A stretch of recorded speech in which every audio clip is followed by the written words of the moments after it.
Hi guys, so welcome to my preview of this beautiful Maine-coone cat with blue eyes.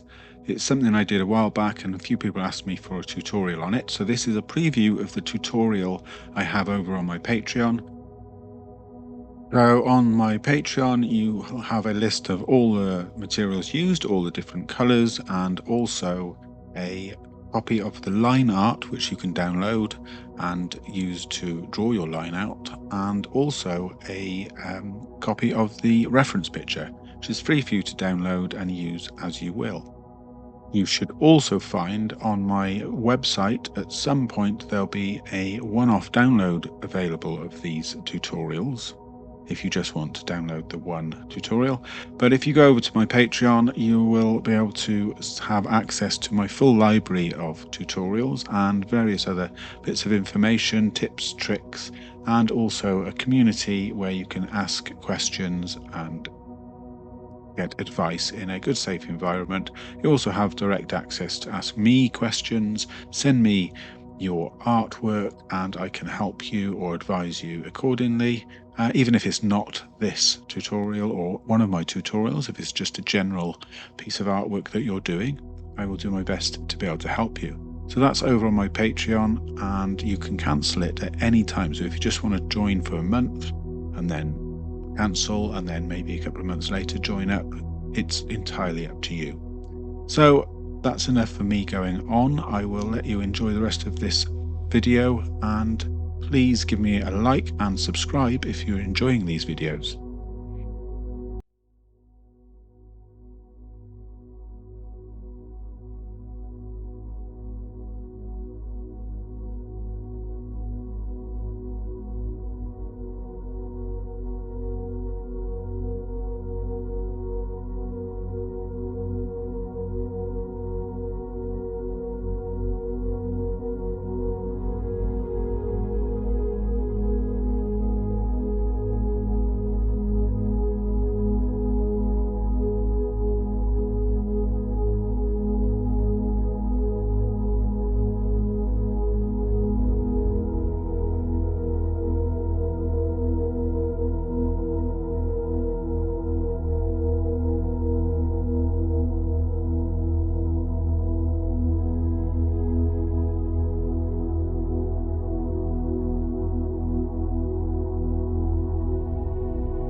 So for those of you who have made it this far, thank you for watching. Please give me a like and subscribe, and please check out my Patreon and my website.